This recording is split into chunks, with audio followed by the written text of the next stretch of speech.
Soy Carmen Lía Solís, director médico de la Asociación de Diabéticos de Chile. Hoy día nos corresponde hablar de las complicaciones agudas de la diabetes mellitus, su prevención y tratamiento. Como ustedes saben, si nos remontamos a los años 1921, cuando se descubre la insulina, este descubrimiento dio un vuelco marcador en lo que es la sobrevivencia de los diabéticos a nivel mundial. Es decir, hasta 1921 sin insulina, la sobrevida de la diabetes tipo 1 no existía y la sobrevida de los diabéticos tipo 2 era mucho menos de lo que hoy nosotros podemos ver, que es que si un diabético se controla bien, maneja bien su enfermedad, va a poder vivir con una muy buena calidad de vida y en el fondo sobrevivir a su diabetes. Por lo mismo hemos considerado de suma importancia poder profundizar el tema de las complicaciones agudas. Complicaciones agudas de la diabetes, hablamos de hipoglicemia, cetoacidosis diabética y estado hiperosmolar no cetósico. La hipoglicemia es un tema muy impactante en la vida de un diabético. La hipoglicemia en diabetes se trata de, para explicarlo bien, digamos, ocurre cuando hay un exceso de tratamiento de insulina o de secretagogos y en realidad todo diabético en algún momento de su vida, si se trata con insulina, si se trata con tabletas, glibenclamida, las sulfonilurias que se usan muy comúnmente, van a vivir una hipoglicemia y eso, dependiendo de la severidad que tenga, va a marcar un antes y un después en la vida del diabético. ¿Cuándo ocurren las hipoglicemias? Las hipoglicemias ocurren, por ejemplo, cuando un diabético está con mucha insulina y no ajusta su dosis. Cuando, por ejemplo, un diabético hace ejercicio intenso y no come adecuadamente para este ejercicio. Cuando hay una falla renal. Cuando hay una enfermedad intercurrente como vómitos y diarrea y el paciente no sabe que en ese caso debe suspender los tratamientos e irse a un servicio de urgencia porque está expuesto a una hipoglicemia severa. Cuando a la gente hace dietas, por ejemplo, y no ajustan sus dosis de hipoglicemiantes, también cuando hay un daño hepático crónico y el alcohol interfiere en la hipoglicemia también. La hipoglicemia provoca síntomas, su cuadro clínico es muy característico, ocurre cuando hay glicemias menores a 70 miligramos por decilitro y hay síntomas que son adrenérgicos y neuroglucopénicos. ¿Esto qué significa? Que el paciente en una primera etapa va a tener síntomas de alarma, va a sentir sudoración fría, temblor, fatiga, muchas veces dolor de cabeza, y esto va avanzando en la medida que va bajando la glicemia hasta que hay un compromiso neurológico y finalmente, mientras más baja la glicemia, puede llegar incluso hasta convulsionar y provocar la muerte de la persona que tiene esta hipoglicemia severa. Y lo que podemos observar es que esto mejora con la administración de glucosa, es decir, un paciente diabético que tiene una hipoglicemia muchas veces no va a poder medirse y confirmar esta hipoglicemia. Sin embargo, solo con el hecho de estar entrenado para evitar la hipoglicemia y de saber que consumiendo una bebida azucarada puede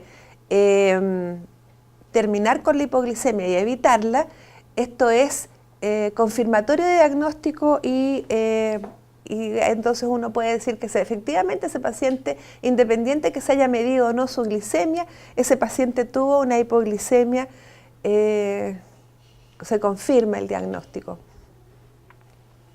Entonces, como hemos visto, hasta aquí la hipoglicemia, imagínense ustedes lo impactante que puede ser para una familia tener a un paciente que está convulsionando, si es que no saben y no entienden de que cuando un paciente se está tratando su diabetes con secretagogos o con insulina, puede caer en riesgo de esto. La importancia de comer a las horas, la importancia de saber comer, la cantidad de hidrato de carbono que deben comer es justamente para poder evitar la hipoglicemia, que se define como una disminución de la glicemia menor a 70 miligramos por decilitro. Y esta definición, este nivel de glicemia no es algo azaroso, sino que es un nivel justo como para que se alerte y se puedan evitar que avance a mayor severidad. Se han usado varios criterios para definirla, pero uno muy práctico es la tríada de Whipple, donde hay bajo nivel de glucosa en sangre, hay síntomas compatibles y mejoran estos síntomas, como les decía anteriormente, al normalizar la glicemia con alguna bebida azucarada. Entonces podemos decir que la hipoglicemia es algo que se puede evitar, es algo para lo cual el paciente diabético debe estar entrenado, también su familia y su círculo de amigos, porque la verdad es que si un diabético puede evitar la hipoglicemia y sabe manejar la hipoglicemia, estamos salvando vidas. Entonces, si es tan impactante la hipoglicemia, esto impacta también al paciente y también al médico. Entonces aquí hay algo que nos puede producir una barrera para lograr las metas de la compensación de la diabetes, porque sabemos que para tener una buena calidad de vida en diabetes debemos lograr unos niveles de glicemia en meta que son menores a 130 en ayunas y menores a 170 post cualquier comida, para evitar que aparezcan las complicaciones crónicas de la diabetes. Entonces, ¿cómo logramos estar en meta sin tener hipoglicemia? Ese es el desafío para el equipo de salud, estar en meta y no tener hipoglicemia, que nos puede poner en riesgo a un paciente la vida.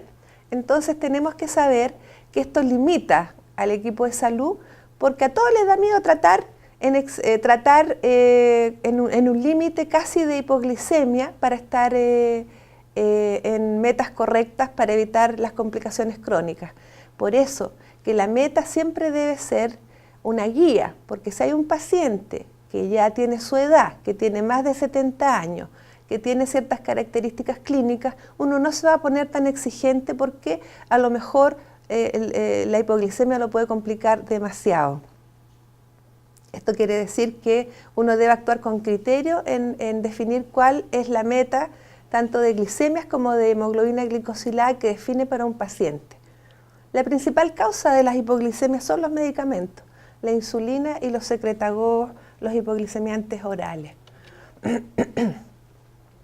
Ahora, ¿hay diferencias entre la hipoglicemia de un diabético tipo 1 y la hipoglicemia de un diabético tipo 2? Sí las hay. Los diabéticos tipo 1 son mucho más susceptibles a la hipoglicemia. Ellos tienen alterado el sistema de liberación del glucagón, tienen más razones, digamos, orgánicas, como tienen más alteraciones orgánicas que hacen que ellos sean candidatos a tener más frecuentes hipoglicemias. Entonces tenemos claro que en la diabetes tipo 1 tenemos más frecuencia de hipoglicemia y en la diabetes tipo 2 tenemos menos frecuencia de hipoglicemia. Ahora bien, ¿qué ha ocurrido con el avance en los tratamientos de la diabetes? Que hoy día tenemos diabéticos tipo 2 que tienen larga sobrevida, por lo tanto van a tener su reserva de insulina, ¿cierto?, va a ir disminuyendo con la cantidad de años de diabetes, y podemos decir que un diabético tipo 2 que ya tiene 30 años de diabetes tipo 2 o más incluso, va a tener características clínicas como diabetes tipo 1, porque casi no tiene reserva de su insulina propia, por lo tanto se va a tener un comportamiento clínico y también va a tener mayor frecuencia de hipoglicemias ese paciente. Ahora sabemos que las hipoglicemias se reconocen a través de los síntomas adrenérgicos. Esos son muy característicos, son muy llamativos. El paciente mayoritariamente lo siente, pero con los años de diabetes, estas alarmas de los síntomas adrenérgicos pueden ir desapareciendo y puede que el paciente caiga en hipoglicemia sin haber tenido estos síntomas de alarma, los síntomas adrenérgicos. También sabemos que hay medicamentos que nos bloquean estos síntomas adrenérgicos. Por eso es bien conveniente muchas veces evitar el uso de beta bloqueadores en los pacientes diabéticos porque nos bloquean el sistema adrenérgico. Entonces por lo mismo, esto va a encubrir la hipoglicemia y no van a desarrollar esos síntomas característicos. Los diabéticos tipo 2, como les decía, tienen menos frecuentes hipoglicemias y menos severas. porque ellos tienen resistencia relativa a la acción de la insulina. Recuerden que en la etiopatogenia de la diabetes tipo 2 está la resistencia a la insulina y hay una persistencia de secreción endógena de insulina y hay una contrarregulación preservada con respuesta protectora. Aquí está la clave de lo que les hablaba de por qué la hipoglicemia, de por qué se diferencian los diabéticos tipo 1 de los diabéticos tipo 2 en relación a la hipoglicemia. Los diabéticos tipo 2 tienen una contrarregulación preservada y tienen una respuesta protectora. Los diabéticos tipo 1 eso lo tienen alterado. Volviendo un poquito a los síntomas, ¿cierto? Adrenérgicas o síntomas adrenérgicos como la palidez, taquicardia, temblor, sudoración, náuseas. Y las neuroglucopénicas, que es ya cuando el sistema nervioso central está en hipoglicemia, provoca cefalea, visión borrosa, dificultad de concentración, alteraciones conductuales, confusión, convulsiones y coma.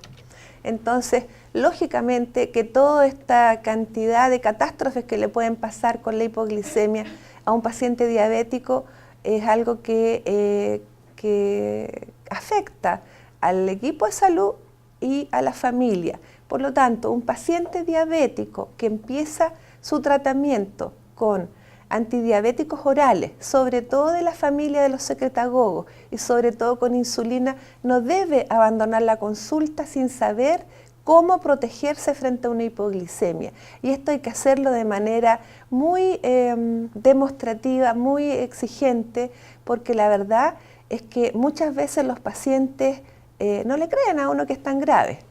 Y cuando ocurre, después llegan a contarnos que en realidad se impresionaron mucho, que fue muy terrible, que fueron a pasar, que tuvieron que llamar la ambulancia, que tuvieron que ser trasladados al hospital, etc. Entonces, grábense esto, el paciente diabético debe salir de la consulta si está en tratamiento con antidiabéticos orales e insulina con los conocimientos suficientes para que sepa evitar la hipoglicemia y su familia y sus amigos lo puedan rescatar de ella. Y esto es simple, lo más simple, azúcar, algo azucarado va a ser suficiente como para evitar y poder tratarlo de manera adecuada. Entonces uno podría decir que las hipoglicemias leves el paciente las puede manejar sin ayuda de terceros y las hipoglicemias severas es cuando requiere de apoyo de terceros para resolver la hipoglicemia.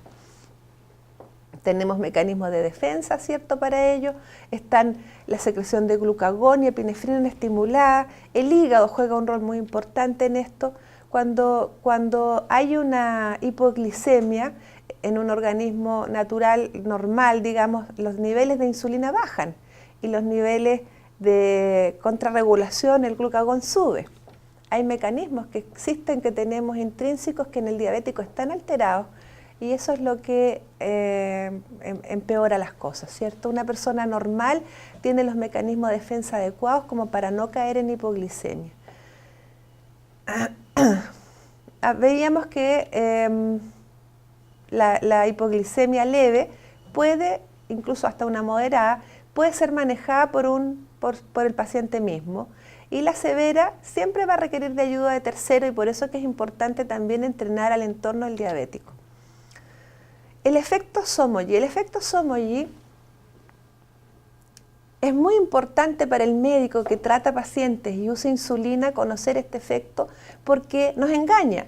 El efecto Somogyi lo que hace es que en la madrugada, frente a una baja de azúcar importante, una hipoglicemia severa, el organismo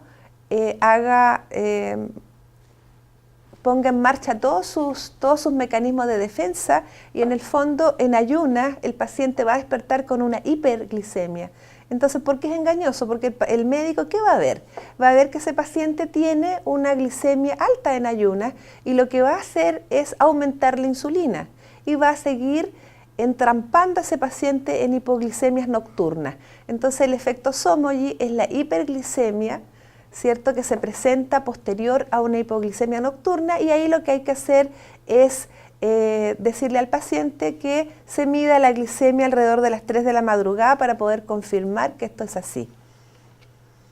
Hipoglicemias por insulinoterapia, probables causas, ¿cierto? La más importante es la falta de educación diabetológica, porque el paciente debe aprender a ajustarse sus niveles de insulina, debe aprender que con el ejercicio esto se ve influenciado, debe aprender que los horarios no es porque sí ni porque uno quiera o les exija comer a las horas, sino que tiene que ver con las insulinas que usa, que pueden estar partiendo su efecto máximo, por ejemplo, y el paciente no almuerza y la insulina está en su máxima potencia.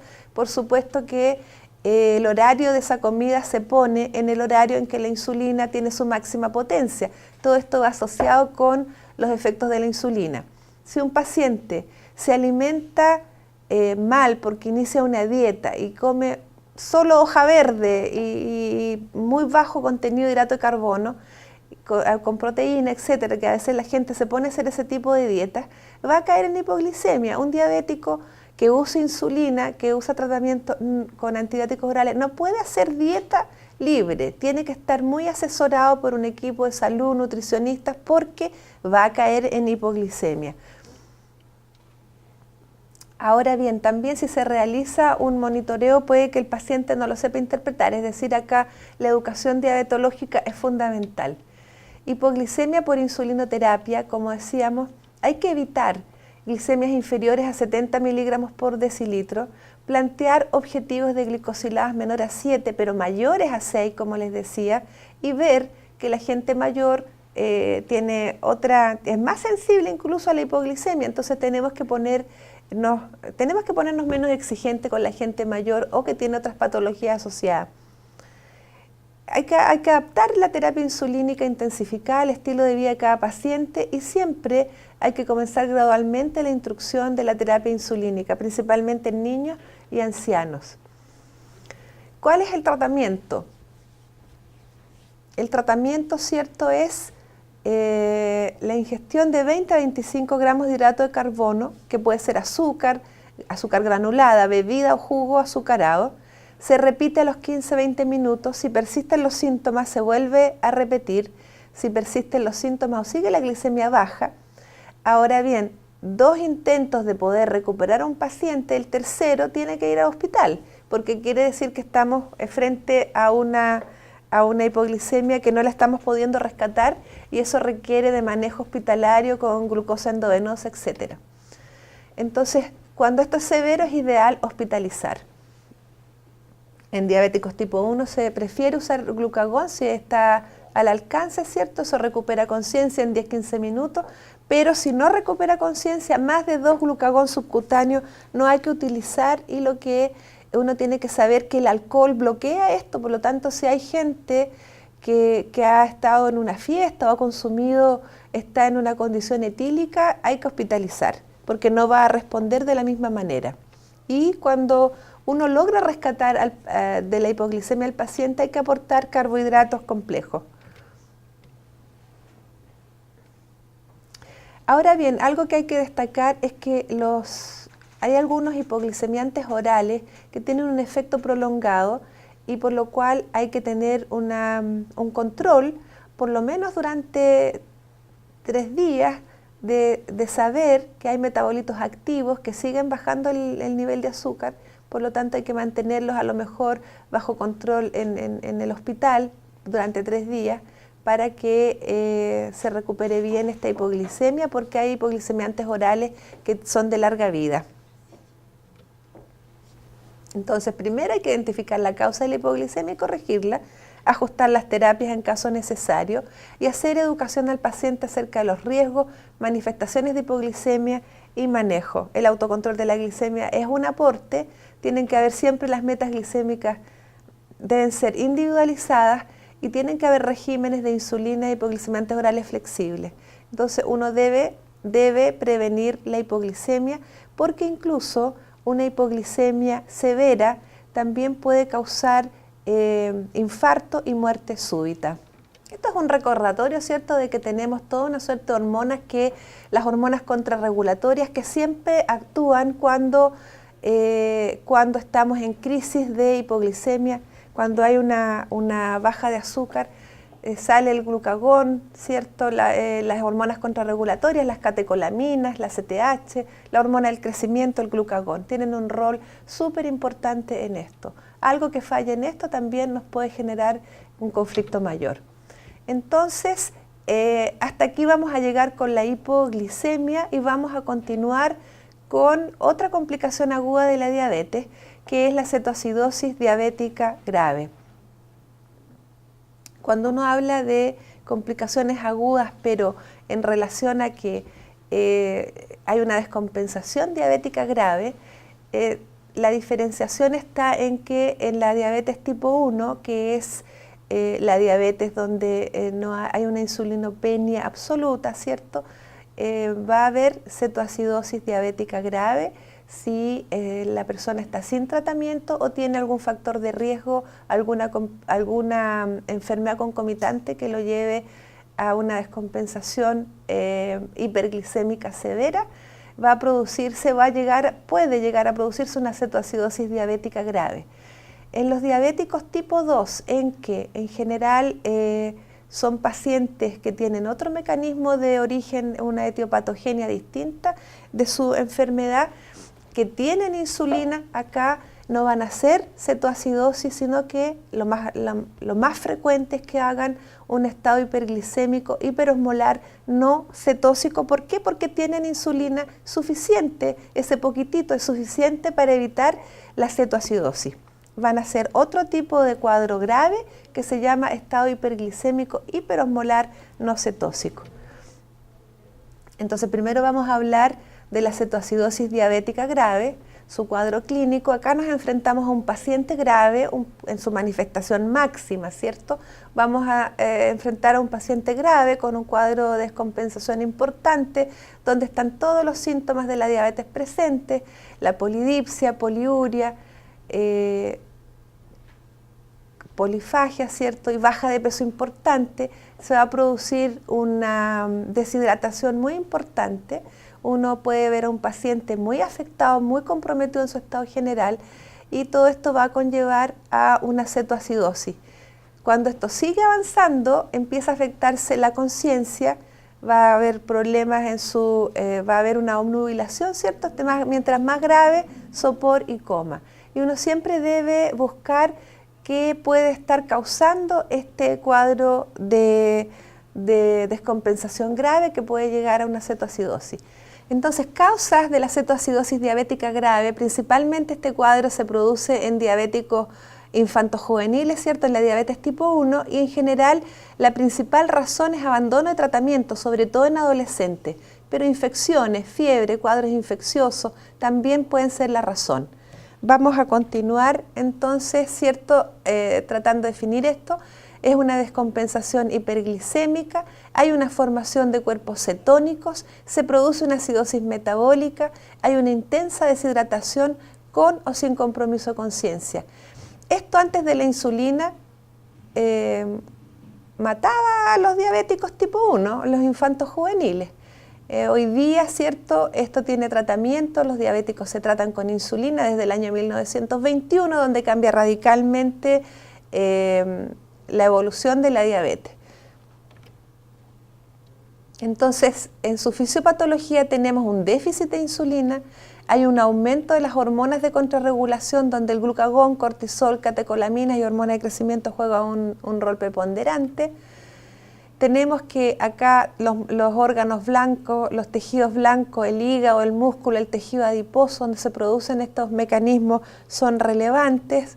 Las correlaciones fisiopatológicas de la hiperglicemia y la cetogénesis, ¿cierto? En el tejido adiposo, por ejemplo, que se aumentan los ácidos grasos libres y glicerol, aumenta la lipólisis, disminuye la lipogénesis, disminuye la entrada de glucosa. Entonces todo esto va a conllevar a que haya una producción de cuerpos cetónicos, hay un balance nitrogenado negativo, aumenta la neoglucogénesis también.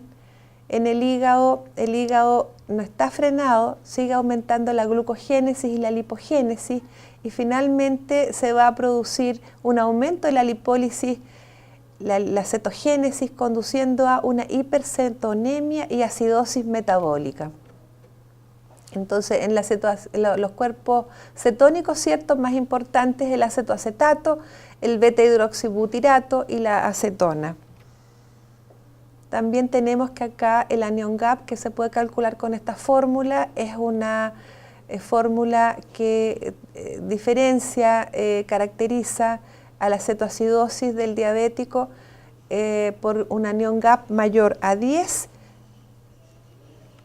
en la unidad de cuidados intensivos, ¿cierto? Los intensivistas van a usar estas fórmulas muchas veces para poder diferenciar los cuadros graves de coma, ¿cierto? Cetoacidosis diabética versus, por ejemplo, que pudiera haber una dificultad para distinguirla, tienen la posibilidad de calcular el anion gap y en base a esto confirmar diagnóstico. Entonces vamos a tener una deshidratación hiperosmolar. La hiperglicemia que hace que aumente el volumen urinario, que haya una pérdida de bicarbonato, una pérdida de electrolitos, el sodio, el potasio, el fosfato son muy importantes.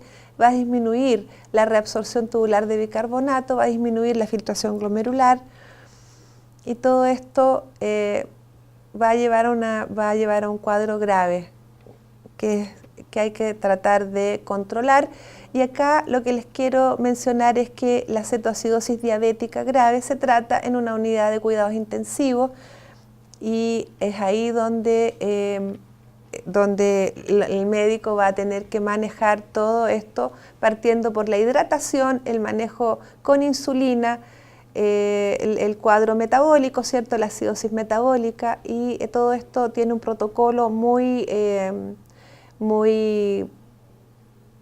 cuidadoso que hay que seguir porque el manejo de este cuadro grave, si se hace, digamos, con liviandad, puede producirnos la muerte del paciente. Entonces acá, cuando estamos frente a un paciente que está crítico, este paciente va a ser hospitalizado con un diagnóstico de cetoacidosis diabética grave en una unidad de cuidados intensivos. Y ahí ese manejo tiene todas las posibilidades para que este paciente sea salvado, mejorado y dado de alta. Hoy día vemos pocas hospitalizaciones por cetoacidosis diabética grave. En general se llega antes al diagnóstico. Es raro ver que llegue un paciente, pero se ve todavía, ¿cierto? Pero es raro ver que un paciente sea hospitalizado por una cetoacidosis diabética grave. Vamos a hablar de los factores desencadenantes de la cetoacidosis diabética.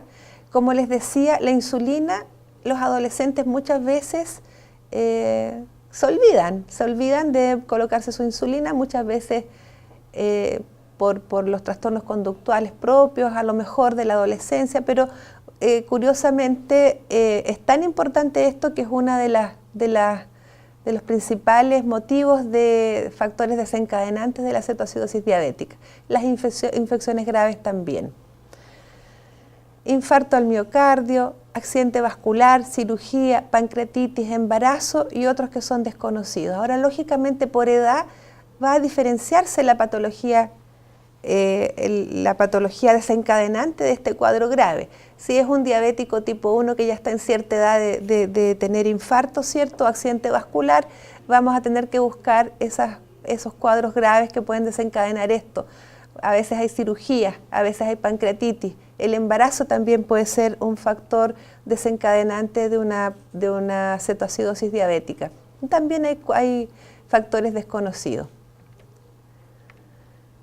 Entonces la cetoacidosis diabética también podemos ver, ¿cierto?, que puede ser leve, moderada, severa, y acá los parámetros que voy a mencionar son los importantes para poder categorizarla en leve, moderada o severa.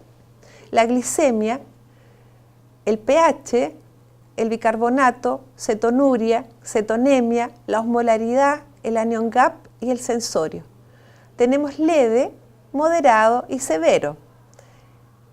Fíjense ustedes que la glicemia misma no debe ser tan alta, o sea, mayor de 250, teniendo otros factores asociados, ¿cierto?, va a poder conducir a una cetoacidosis diabética.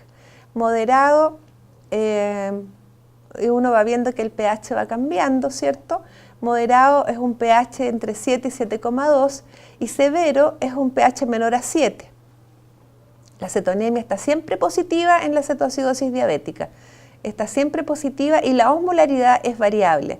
Entonces tenemos que destacar que estos son factores, parámetros que debemos fijarnos. La cetonemia es uno muy importante, el pH, la glicemia, y podemos calcular el anion gap, que si es más moderada a severa va a estar mayor a 12. El sensorio también, desde alerta disminuida, sopor y llegar a un coma diabético. El laboratorio, vamos a medir la glicemia, el pH arterial, el bicarbonato, cetonuria, cetonemia, osmolaridad severa efectiva que puede ser variable, el anion gap mayor a 10, los electrolitos plasmáticos, el potasio es muy importante en estos cuadros, el nitrógeno ureico, creatininemia que pueden estar elevados, los gases arteriales y muchas veces leucocitosis importante. Va a haber una hipertrigliceridemia. El electrocardiograma nos puede ayudar a pesquisar trastornos electrolíticos como la hipopotasemia, por ejemplo, la evolución de un cuadro de infarto.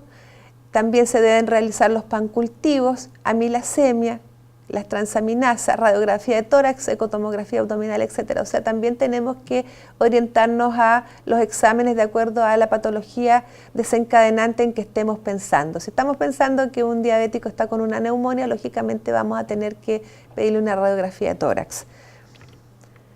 El tratamiento de la cetoacidosis diabética grave, ¿cierto? Hay que tener consideraciones generales que las vamos a repetir un poco. O sea, esto es un cuadro, cuando uno sospecha de esto y sospecha que puede un paciente estar entrando en una cetoacidosis que se puede ir agravando, uno debe derivarlo a un servicio de urgencia para que sea manejado en la urgencia en el hospital. Y allá esto va a hacer, si se hospitaliza, lo manejan hospitalizado, va a entrar en una unidad de cuidados intensivos, donde le van a iniciar un tratamiento de acuerdo a un flujograma, pero les instalan sonda nasogástrica, sonda vesical, vía venosa central para aporte de potasio si es necesario, les van a hacer exámenes de laboratorio cada 2 horas, la glicemia capilar se le va a medir frecuentemente. Hay todo un protocolo de seguimiento de esto porque esto debe ser así tratado para poder salvarle la vida a este paciente. La insulina se usa también vía endovenosa, pero también con infusión de insulina, una bomba de infusión continua. Subcutánea. Esto tiene un protocolo, esto es resorte del médico intensivista y a esto no nos vamos a referir en mayor detalle, pero sí que cuando un paciente está en un servicio de urgencia, por ejemplo, empiezan a inyectarle la insulina subcutánea cada 6 horas o en bomba de infusión de insulina hasta que esa glicemia llega a un nivel de 250 miligramos. Cuando el paciente va bajando su glicemia hasta un nivel de 250 miligramos, eso ya ahí hay que tomar medidas para que el paciente no vaya a caer en una hipoglicemia. La hidratación es sumamente importante, iniciar con solución salina en la primera hora, continuar con 1000 mililitros cada 2 a 3 horas hasta lograr glicemia 250, seguir con solución glucosada al 5%. Bueno, y esto es básico porque el paciente, recuerden, está con una deshidratación severa. Posterior a lo cual, esto solo como para mostrarles lo complejo que es el manejo de una cetoacidosis diabética, donde lo más importante, ¿cierto?, son los 4 parámetros de arriba: hidratación, insulina, potasio y necesidad de bicarbonato. Y esto está protocolarizado y es resorte de médicos intensivistas. Ahí está marcado: hidratación, insulina, potasio y necesidad de bicarbonato. Decíamos que el tratamiento de la cetoacidosis diabética puede tener complicaciones y estas complicaciones pueden ser evitadas, y por eso que el monitoreo es permanente, muy continuado, muy seguido, porque el paciente puede caer en una hipoglicemia, incluso puede caer en una hipopotasemia, lo que lo puede conllevar a trastornos del ritmo cardíaco y muerte súbita. O sea, esto tiene que ser manejado en una unidad intensiva. puede no seguir respondiendo al tratamiento, puede caer en un shock el paciente en su tratamiento y también puede hacer un edema cerebral, un síndrome de estrés respiratorio. Hasta aquí vamos a hablar entonces de la cetoacidosis diabética grave y vamos a pasar con la otra complicación aguda de la diabetes, que es el estado hiperosmolar hiperglicémico no cetósico.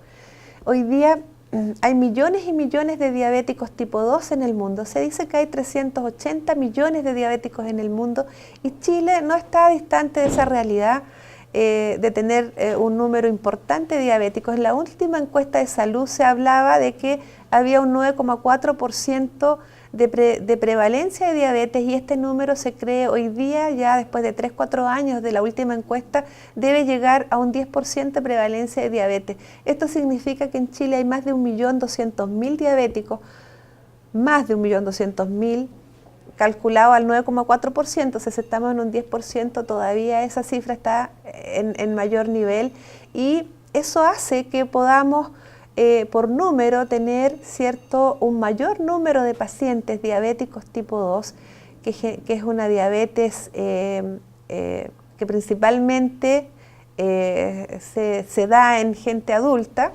¿cierto? Aunque el perfil de edad ha cambiado, pero se da en gente principalmente adulta, ¿cierto? Y al estar con prolongación de la vida tan importantemente, vamos a poder ver complicaciones. Vamos a poder ver las complicaciones en mayor frecuencia de un diabético tipo 2. No, lo que se trata es poder evitar estas complicaciones agudas, por cierto, y las crónicas a largo plazo también. Entonces no es raro ver un paciente diabético tipo 2, una persona entre los 40 y 60 años, por ejemplo, que presente un cuadro de hiperglicemia severa que lo pueda conllevar y conducir a un coma diabético, a un estado hiperosmolar glicémico, hiperglicémico no cetósico en edades, digamos, mayores, más frecuentes, ¿cierto? Y que esta patología, esta complicación aguda de la diabetes es mucho, mucho más grave, que es grave, ¿ah? Y tiene alta mortalidad. Entonces, cuando uno se enfrenta a pacientes diabéticos que tienen glicemia sobre 300, por ejemplo, y que son de la tercera edad, mayores de 60 años, y que no revierte, no está respondiendo a tratamiento, uno debe pensar que debe ser proactivo en descubrir qué es lo que puede estar causando esto, porque de lo contrario, en lapsos de días, el paciente puede pasar a un estado hiperosmolar, hiperglicémico, no cetósico. Y eso es grave, de alta mortalidad, como lo decía. Entonces, es frecuente en diabéticos tipo 2 sin tratamiento. Hoy día vemos debut muchas veces de diabetes tipo 2 en pacientes mayores que debutan así, casi que con un cuadro de un estado hiperosmolar hiperglicémico no cetósico. Van a urgencias y ahí quedan hospitalizados porque en realidad así se manifestó en primera instancia la diabetes.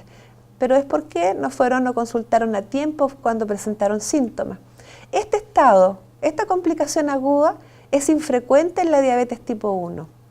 Y en los diabéticos tipo 2 viene después de un largo periodo de descompensación. Entonces tiene una elevada mortalidad. Ya les decía, es un debut muchas veces en diabetes en gente mayor, en edad media o avanzada. Hay factores predisponentes y desencadenantes, como por ejemplo medicamentos que pueden descompensar un diabético. El uso de glucocorticoides es frecuente en nuestro país, sobre todo en los pacientes añosos que ya tienen artrosis, tienen problemas, los infiltran y de estar con una diabetes estable pasa a estar con una diabetes totalmente descompensada que muchas veces requiere de insulina para su manejo y de no ser así van a desembocar en un agravamiento de su cuadro y quizás en un estado hiperosmolar. Procedimientos terapéuticos también nos pueden ayudar a avanzar hacia una descompensación. Enfermedades crónicas también. Acá Los factores desencadenantes más importantes son las infecciones graves, neumonía, pielonefritis, a veces enfermedades crónicas como la insuficiencia renal, insuficiencia cardíaca, secuelas de accidente vascular y el alcoholismo, que en nuestro país es muy importante, también nos complica y nos puede llevar a un estado hiperosmolar, hiperglicémico no cetósico en un paciente diabético no controlado. Entonces, acá hay un déficit relativo de insulina. También hay una elevación de las hormonas de contrarregulación, como el glucagón, cortisol, catecolaminas, hormonas de crecimiento, en menores niveles que en la cetoacidosis diabética. Y la patogénesis, ¿cierto? Tenemos que buscar factores desencadenantes. Acá hay un poquito de insulina, entonces es raro que haya acidosis, hay ausencia de cetoacidosis. Hay una hiperosmolaridad que nos va a llevar a un compromiso de conciencia, a una deshidratación mayor, incluso mientras más se agrava esto, una hipotensión, shock, oligoanuria, etc. La hiperglicemia va a ser severa, la hiperglicemia acá es marcada, es mucho mayor. La hiperglicemia en este cuadro va a haber una glucosuria intensa, una diuresis osmótica, pérdida de potasio. Y en el fondo acá la diferencia que hay con la cetoacidosis, cierto que acá no hay acidosis, acá el tema pasa por una hiperglicemia severa, un cuadro de hiperosmosis, de hiperosmolaridad severo, la osmolaridad acá está muy afectada y todo eso va a conllevar a un cuadro de descompensación, a veces es lento y prolongado, pero finalmente, si no se le pone atajo, puede ser la causa de muerte de un paciente mayor. Debemos evitar que un paciente diabético tipo 2 esté descompensado de manera prolongada. Eso no puede ocurrir porque está más sensible a adquirir infecciones, a adquirir otras patologías, a infartarse y llegar a un coma diabético que lo puede complicar y llevar a la muerte incluso. Patologías agudas que pueden causarnos esto, por ejemplo, un gran quemado, infecciones urinarias que no son infrecuentes en nuestro país. Las mujeres diabéticas tienen una alta prevalencia de infecciones urinarias que si se agravan van a pasar a ser pielonefritis. La pielonefritis lo lleva a una descompensación severa de su diabetes y a un cuadro de hiperglicemia severo y un estado hiperosmolar, hiperglicémico, no cetósico. Cualquier enfermedad grave, ¿cierto?, va a poder exponer al paciente a un cuadro, al cuadro este del que estamos hablando. Acá la hiperglicemia severa, o sea, uno ve rangos mayores de 600 a 1000, incluso se habla de a veces más de 1000, pero mayores de 600 a 1000. Hay una hiperosmolaridad plasmática marcada de más de 340 miliosmol por litro. Hay una depresión de electrolitos, hay una marcada glucosuria, la ausencia o leve cetosis y hematocrito alto, uremia renal o prerrenal, pero en el fondo acá se destaca la hiperglicemia y la hiperosmolaridad y la ausencia de cetosis. El tratamiento es igual que el anterior, ¿cierto? Porque en el fondo son los pilares, hay que dar insulina, hay que hidratar, hay que hacer reposición de electrolitos y por supuesto otras medidas. El tema de la insulinoterapia, que puede ser con bomba de infusión o subcutánea si no existiera la bomba de infusión. La hidratación parenteral, aquí es relevante y se le da un énfasis mayor que en el manejo de una cetoacidosis diabética grave. Es muy importante iniciar la hidratación de manera intensificada, evaluar el sodio sérico y la presión venosa central. Entonces acá es muy importante el manejo de la hidratación con fluidos endovenosos, la insulina y el potasio. Conclusión, ¿cierto? Las complicaciones agudas de la diabetes tienen una elevada morbimortalidad y nuestro desafío es poder evitarlas y eso con un manejo adecuado, con un equipo de salud adecuado, internado en diabetes, se puede lograr. Muchas gracias.